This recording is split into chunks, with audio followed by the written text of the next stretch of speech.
Hello everyone, once again आपका स्वागत है यूबॉर्न एकेडमी में। जैसा कि हम पहले बता चुके हैं कि हम इस चैनल में कक्षा 6 से कक्षा 10 तक की साइंस को पूरी तरह डिकोड करेंगे।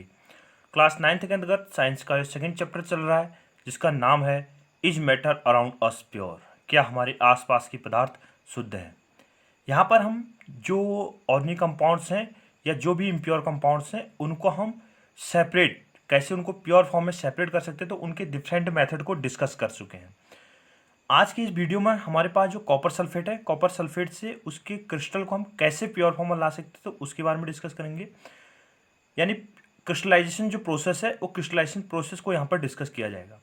जिसने चैनल को अभी तक सब्सक्राइब नहीं किया वो सब्सक्राइब कर लें ताकि आपको पूरे वीडियो मिलते रहें। चलिए शुरू करते हैं। Is matter around us pure, part 16। How can you obtain pure copper sulphate from an impure sample. आपको क्या करना है, जो कॉपर सल्फेट है उस कॉपर सल्फेट के जो इम्प्योर क्रिस्टल हैं, अशुद्धियां हैं, उन अशुद्धियों से कैसे आप कॉपर सल्फेट को प्योर फॉर्म में या शुद्ध रूप में ले सकते हैं। तो वहाँ पर यहाँ पर क्या हमारे पास एक एक्टिविटी है, एक्टिविटी 2.9। तो इसमें हम कॉपर सल्फेट से कैसे प्योर कॉपर सल्फेट को ऑब्टेन करते हैं तो उसको डिस्कस किया है। Activity 2.9, take some approximately 5 gram impure sample of copper sulphate in a china dish. आपको क्या करना है, जो चाइना डिश है आपने देखोगे लेबोरेटरी में, ठीक है, एक वाइट सी क्या होती है, कटोरी जैसी आकार की क्या होती है, एक चाइना डिश होती है, ठीक है। तो इसको क्या बोलता हम, China dish. Dissolve it in minimum amount of water. उसके बाद क्या करना है, जो आपने कॉपर सल्फेट लिया हुआ है उस कॉपर सल्फेट को कम से कम मात्रा में क्या करना है, आपको पानी के साथ डिजॉल्व कर लेना है। फिल्टर द इम्प्योरिटी आउट, और उसके बाद डिजॉल्व करने के बाद जो इम्प्योरिटी होंगी उसको तो आप पहले फिल्टर करके वैसे अलग कर लेंगे, ठीक है। हमने क्या किया, चाइना डिश ली, चाइना डिश में हमने क्या कर लिया, कॉपर सल्फेट लिया, कॉपर सल्फेट को उसमें क्या कर लिया, डिजॉल्व कर लिया। डिजॉल्व करने के बाद जो इम्प्योरिटी आपको वहीं पर दिख रही है, ठीक है, तो उसको हम सेपरेट कर लेंगे। और उसके बाद जो सोल्यूशन आएगा, जो फिल्ट्रेट आएगा, उस फिल्ट्रेट को क्या करेंगे, हम इवापोरेट करेंगे। Evaporate water from the copper sulphate solution so as to get saturated solution, ठीक है। उसके बाद क्या कहा हमने, जो कॉपर सल्फेट का जो सॉल्यूशन था उस कॉपर सल्फेट के सॉल्यूशन को क्या करेंगे, इवापोरेट करेंगे, ठीक है, उसको गर्म करने लगेंगे। जिससे क्या होगा, जो कॉपर सल्फेट के में से जो पानी होगा वो पानी क्या हो जाएगा, इवापोरेट हो जाएगा। तो उसमें बचे हुए में क्या मिल जाएगा हमें, आपको केवल मिलेगा कॉपर सल्फेट। क्या होगा, धीरे धीरे क्या होगा, गाढ़ा सॉल्यूशन होते जाएगा, ठीक है, सैचुरेटेड सॉल्यूशन बनते जाएगा। और एक स्टेज ऐसी आएगी, उसके बाद क्या होगा, पूरा का पूरा पानी क्या हो जाएगा, वहाँ से अलग हो जाएगा। Cover the solution with a filter paper and leave it undisturbed at room temperature to cool slowly for a day.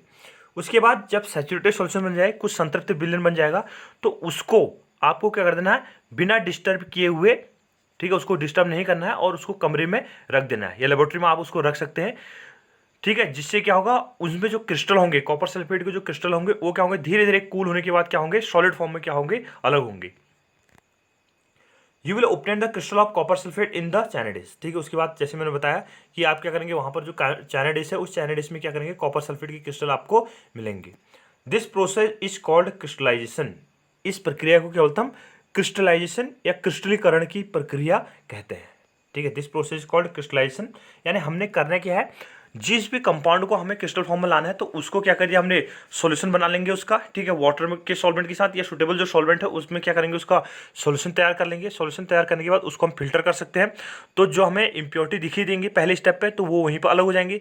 उसके बाद हम क्या करेंगे, उसको इवापोरेट करेंगे, मतलब गर्म करेंगे। गर्म करने के बाद उसमें से पानी क्या होगा, इवापोरेट हो जाएगा और सॉल्यूशन क्या हो जाएगा, थोड़ा सा गाढ़ा हो जाएगा या सैचुरेटेड सॉल्यूशन हो जाएगा। उसके बाद क्या करेंगे, उस सॉल्यूशन को हम ओवर अ नाइट, ठीक है, या एक दिन के लिए क्या कर सकते हैं, हम उसको सॉल्यूशन को एज इट इज वैसे प्लेस कर सकते हैं। यानी उसको डिस्टर्ब नहीं करना है, क्योंकि आप उसको लगातार डिस्टर्ब करते रहेंगे तो उसके बाद क्या होगा, उसमें जो क्रिस्टल मिलेंगे वो क्रिस्टलाइजेशन की प्रोसेस जो होगी कंप्लीट नहीं होगी। तो धीरे धीरे ठंडा करने के लिए हमें क्या करना है, उसको बिना डिस्टर्ब किए हुए रख देना है। तो फाइनली आप देखोगे कि वहाँ पर क्या होंगे, उस सब्सटेंस के, जिस सब्सटेंस को आपने लिया था तो उसके क्रिस्टल के फॉर्म में क्या होगा, आपको क्रिस्टल क्या होंगे, आपको मिलेंगे, ठीक है। और इस प्रक्रिया को क्या बोलते हैं, क्रिस्टलाइजेशन की प्रक्रिया बोलते हैं।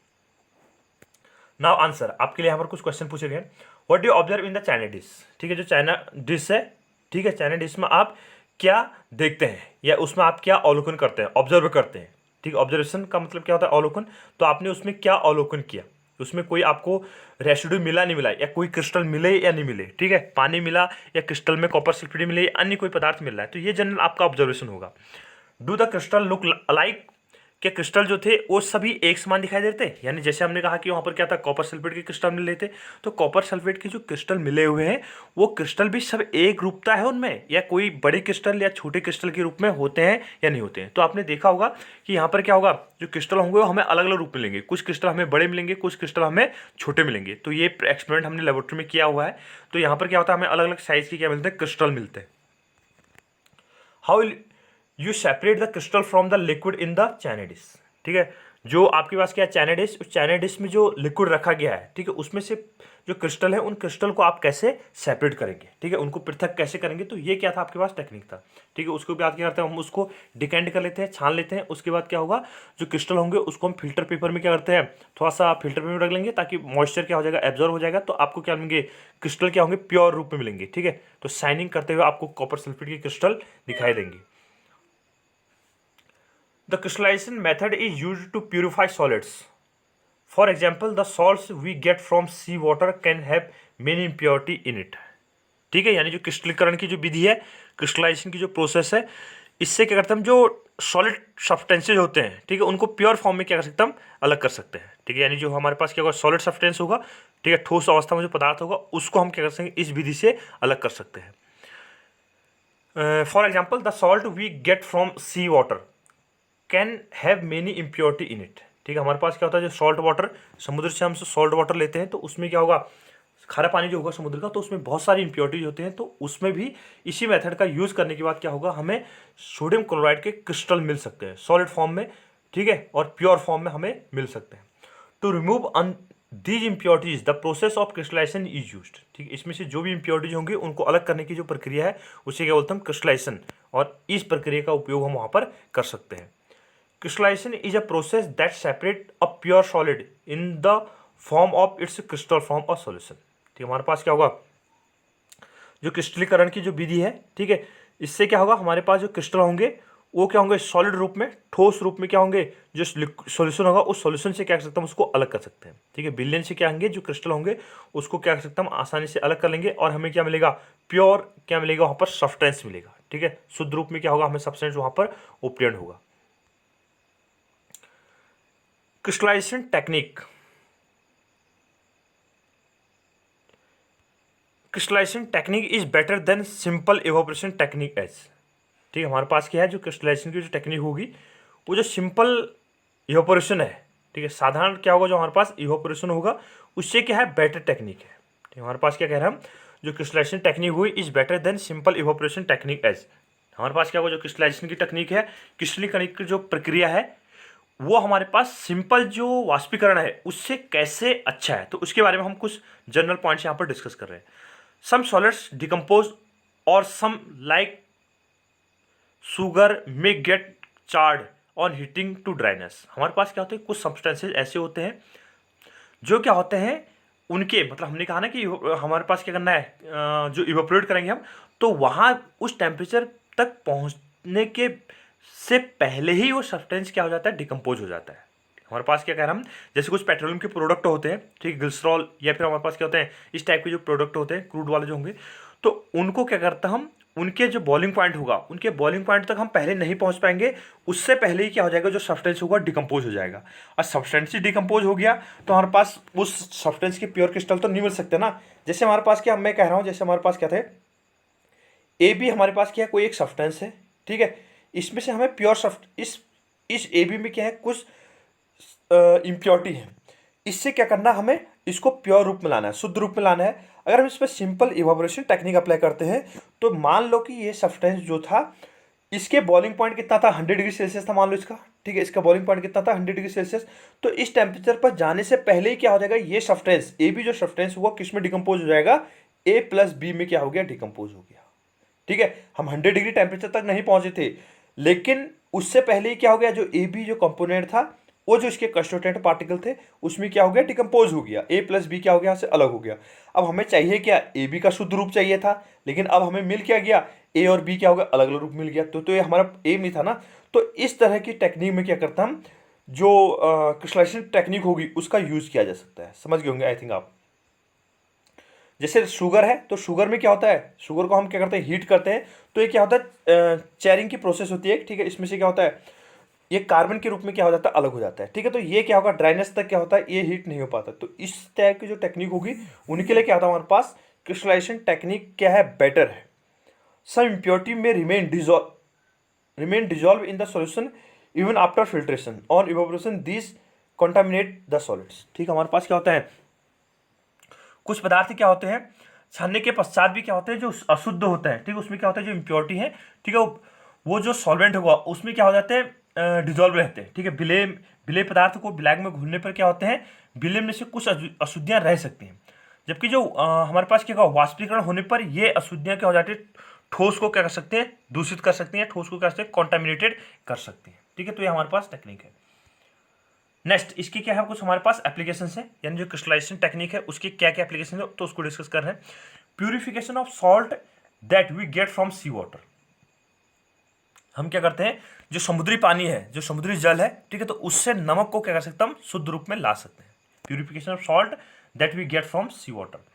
अगला हमारे पास है separation of crystal of alum फिटकरी फ्रॉम इम्प्योर सैंपल। हमारे पास क्या जो फिटकरी है, ठीक है, एलम आपने देखा होगा फिटकरी, ठीक है, सेविंग के बाद एक बड़ा पदार्थ होता है, ठीक है, सब्सटेंसेस है, जिसका उपयोग किसका होता है, मतलब जो ब्लड होता है, ब्लड को कोगुलेट करने के लिए इसका यूज किया जाता है, या फिर ये क्या होता है अपने आप में एक जर्मिसाइड भी होता है, यानी जो वहाँ पर क्या होते हैं, जो बैक्टीरिया होंगे तो उनको किल करने के लिए भी इसका उपयोग किया जाता है। तो फिटकरी होगा, एलम बोलते हैं इसको हम।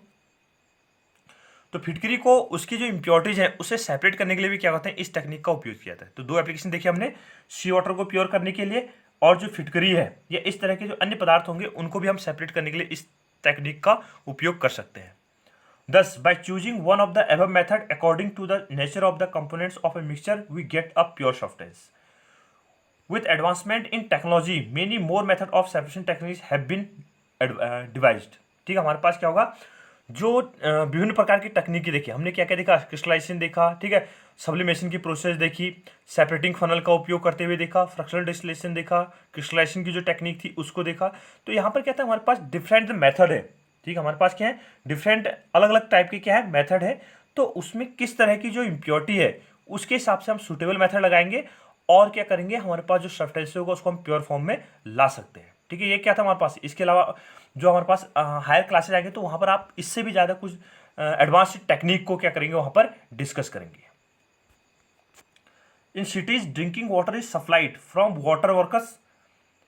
अ flow diagram of a typical water works is shown in figure.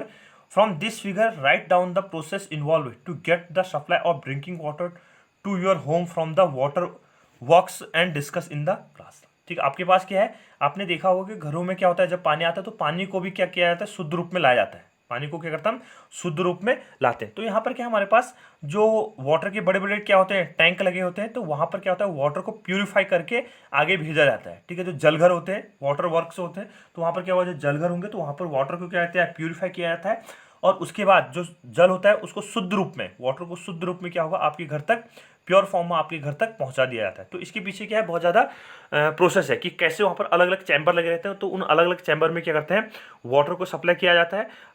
अलग अलग तरह की जो गंदगियाँ हैं, यानी जो क्या है उसमें सॉलिड्स हैं, कॉन्टामिनेटेड सब्सटेंसेज हैं, तो वो क्या करते हैं, वहाँ पर सेपरेट किए जा सकते हैं। ठीक है, तो ये हमारे पास क्या है, वाटर को कैसे प्योरीफाई करता है। आपने देखा होगा कभी नदियों में पानी क्या आता है, गंदा आता है, ठीक है, उसमें बहुत सारी मिट्टियाँ होती हैं या अन्य कोई पार्टिकल्स होते हैं, लेकिन घरों में पानी जो आता है वो फिर भी क्या आता है, शुद्ध रूप में आता है। तो ये क्या है, प्योरीफिकेशन की टेक्निक है। वहाँ पर क्या आता है, जो जलघर है, ठीक है, वाटर के जो वर्क्स हैं, तो वहाँ पर क्या करते हैं, वाटर को प्यूरिफाई करने की बात क्या होता है, घरों तक क्या होता है, वाटर को हम सप्लाई करते हैं। तो water purification system in water works, यानी जो जलघर है, उन जलघरों में कैसे जल का शुद्धिकरण किया जाता है, या जल को कैसे वहाँ पर क्या होता है, प्योर फॉर्म में लाया जाता है। तो यहाँ पर एक डायग्रामेटिकली रिप्रेजेंटेशन है। तो यहाँ पर क्या हमारे पास रिसीवर, ये रिसीवर क्या हो गया, जिस सोर्स से हमारे पास क्या आएगा, वाटर आएगा। ठीक है, जैसे हमारे पास नदियों से वाटर आ रहा है, या फिर कहीं पर कुएं से वाटर आ रहा है, या फिर कहीं पर पॉन्ड है, लेक है, ठीक है, तो ये क्या हमारे पास अलग अलग क्या है, सोर्स है। तो यहाँ से क्या आएगा, वाटर आएगा, तो उसको हम कहीं पर एक कंटेनर होगा तो वहाँ पर क्या कर लेंगे, उसको रिसीव कर लेंगे। ठीक है, तो ये रिसीवर होगा हमारे पास, यानी जल का क्या होगा, यहाँ पर भंडारण है। उसके बाद जो वाटर आएगा, इसको हमारे पास क्या होंगे, पाइप लगे होंगे, बड़े बड़े पाइप लगे रहते हैं, तो इसको आगे भेज दिया जाता है सेडिमेंटेशन टैंक में। ठीक है, हमारे पास क्या है, जो सेडिमेंटेशन टैंक होगा तो उसमें वाटर को सप्लाई किया जाता है, यानी इसको हिंदी में क्या बोलते हैं हम, तलहट टैंक बोलते हैं। तो यहाँ पर क्या होंगे, जो to allow solids to settle, ये लिखा हुआ है यहाँ पर, ठीक है। तो यहाँ पर क्या होंगे, जो सॉलिड सब्सटेंसेस होंगे वो सॉलिड सब्सटेंसेस क्या होंगे, नीचे की तरफ क्या होंगे, यहाँ पर जो होगा वो डिपॉजिट हो जाएंगे या सेटल डाउन हो जाएंगे, ठीक है। ठोस पदार्थ जो होंगे वो नीचे बैठने के लिए क्या यहाँ पर स्पेस है, ठीक है, तो नीचे बैठने लग जाएंगे। उसके बाद जो वाटर कुछ अमाउंट में जो सॉलिड सब्सटेंस है वो नीचे तलहट में बैठ गए, सेडिमेंटेशन जो पार्ट होगा, सेडिमेंट जो थे वो नीचे सेटल डाउन हो गए। उसके बाद जो पानी होगा उसको आगे हम सप्लाई करेंगे, ठीक है। तो उसको लोडिंग टैंक में क्या कहता है, वाटर को दोबारा उसके बाद सप्लाई किया जाता है, ठीक है। तो इसको क्या बोलता हूँ, भार टैंक, इसको हिंदी में क्या बोला जाता है, भार टैंक या लोडिंग टैंक में क्या करता हूँ, वाटर को सप्लाई करते हैं। तो यहाँ पर क्या होंगे हमारे पास, to sediment the suspended impurities, यानी जो क्या होंगे हमारे पास निलंबित अशुद्धियां है वो तलहट के नीचे बैठ जाएंगे। यहाँ पर क्या होंगे, जो सेडिमेंटेशन होगा, सेडिमेंट जो होंगे, बिगर जो पार्टिकल होंगे वो सेटल डाउन होंगे, सॉलिड सब्सटेंस सेटल डाउन होंगे। उसके बाद कुछ मात्रा में सेडिमेंट आगे जाएंगे, तो सेडिमेंट सस्पेंडेड जो घुले हुए हैं वो क्या होंगे, यहाँ पर नीचे की तरफ क्या होंगे, फिर सेटल डाउन होना स्टार्ट कर देंगे, ठीक है। तो ये क्या हमारे पास लोडिंग टैंक है। उसके बाद जो वाटर प्योर हुआ, धीरे धीरे वाटर प्योर होते जा रहा है, इसको हम आगे सप्लाई कर देंगे। तो यहाँ क्या हमारे पास फिल्ट्रेशन टैंक है, ठीक है, जिसे क्या बोलते हैं हम, छानक टैंक है। तो छानक टैंक में क्या हमारे पास, यहाँ पर देखो बजरी बालू, ठीक है, इनके क्या होते हैं, मोटे कंकड़, बारीक कंकड़, ठीक है। तो इस ढंग से क्या होता है, यहाँ पर अलग अलग लेयरिंग में क्या की जाती है, यहाँ पर सैंड पार्टिकल्स को प्लेस किया जाता है। तो यहाँ आप यहाँ पर देख पा रहे होंगे, सबसे इधर क्या लिखा हमने, कोर्स ग्रेवल्स लिखा हुआ है, ठीक है, मोटे कंकड़। तो मोटे कंकड़ क्या होंगे, यहाँ पर आ गया, ठीक है, यहाँ पर है। उसके बाद क्या होंगे, जो ग्रेवल्स हैं, ठीक, ग्रेवल्स को हिंदी में बोलते हैं हम कंकड़ सिंधे, ठीक है। तो ग्रेवल्स जो पार्टिकल्स होंगे वो वाला पोर्शन देखो यहाँ पर रखा है। उसके बाद क्या है हमारे पास, फाइन सैंड, ठीक है, जो बहुत ज़्यादा क्या होगी, बारीक बालू होगी, फाइन सैंड होगी, तो वो वाले ये बन जाएगा। और सबसे ऊपर क्या होगा हमारे पास, प्योर वाटर होगा। तो इस ढंग से क्या हमारे पास प्योर वाटर है, इसको हम इसके बाद क्या करेंगे, आगे सप्लाई कर देंगे, ठीक है। यहाँ पर क्या किया जाता है, chlorination of to kill bacteria. अब इसके बाद क्या होंगे, जो पानी होगा, ये पानी यहाँ तक तो शुद्ध हो गया, शुद्ध होने के बाद क्या होगा, इसमें कुछ मात्रा में क्या हो सकते हैं, बैक्टीरिया अभी भी रह सकते हैं। तो इन बैक्टीरिया को फाइनली क्या होता है, एक अलग सा हमारे पास क्या चैम्बर है, ठीक है, बड़ा सा कंटेनर हमने ले रखा है। तो इसमें क्या कर लेंगे हम, क्लोरीन गैस को क्या किया जाता है, यहाँ पर सप्लाई किया जाता है। क्लोरीन गैस सप्लाई करेंगे तो क्लोरीन क्या कर देता है, जो बैक्टीरिया होंगे उन बैक्टीरिया को क्या कर देता है, वहाँ पर किल कर देता है। और उसके बाद फाइनली जो वाटर होगा उसको आगे सप्लाई किया जाता है, उसको वाटर क्या करता है आगे सप्लाई। और उसके बाद आपके घरों तक क्या होगा, प्योर वाटर आएगा, टू होम, घरों तक क्या आ जाएगा, प्योर वाटर आएगा। तो ये क्या थी, इसकी टोटल प्रक्रिया थी कि कैसे वाटर को प्योर किया जाता है, ठीक है। आपने देखा होगा, मैं पहले बताया था कि नदियों में जैसे पानी देखा होगा, तो पानी आजकल बरसात का मौसम है तो पानी क्या आ रहा है, थोड़ा गंदा आता है, ठीक है, नदियों का नाला पूरा पानी गंदा है। लेकिन घरों में पानी फिर भी अगर प्योरीफिकेशन की प्रोसेस सही ढंग से तैयार की जा रही है, प्योरीफिकेशन पूरी अच्छे तरीके से किया जा रहा है, तो पानी क्या होता है, घर में शुद्ध आता है। नहीं तो कहीं कहीं पर तो थोड़ा मिट्टी वाला पानी भी आता है तो दिक्कत कर देते हैं वहाँ पर, क्योंकि वहाँ पर जो प्योरीफिकेशन है उस प्योरीफिकेशन को पूर्ण रूप से अप्लाई नहीं किया जाता है, ठीक है। तो ये क्या था हमारे पास, कैसे सब्सटेंसेस को प्योर फॉर्म में ला सकते हैं। तो ये तो हमारे पास क्या है, डिफरेंट जो ऑर्गेनिक सब्सटेंस है और जो कंपाउंड्स है, तो उनको हम कैसे प्योर फॉर्म में, उसमें जो अनवांटेड इम्प्योरिटीज है उसको कैसे अलग किया जाता है और प्योर फॉर्म में लाया जाता है, तो उसको डिस्कस किया था। इसके बाद जो हमारे पास अगला वीडियो होगा उसमें हम जो फिजिकल चेंजेस है और जो केमिकल चेंजेस है, भौतिक और जो रासायनिक परिवर्तन है, उनके कुछ एग्जाम्पल्स को डिस्कस करेंगे। Thank you. वीडियो को लाइक कीजिए, शेयर कीजिए।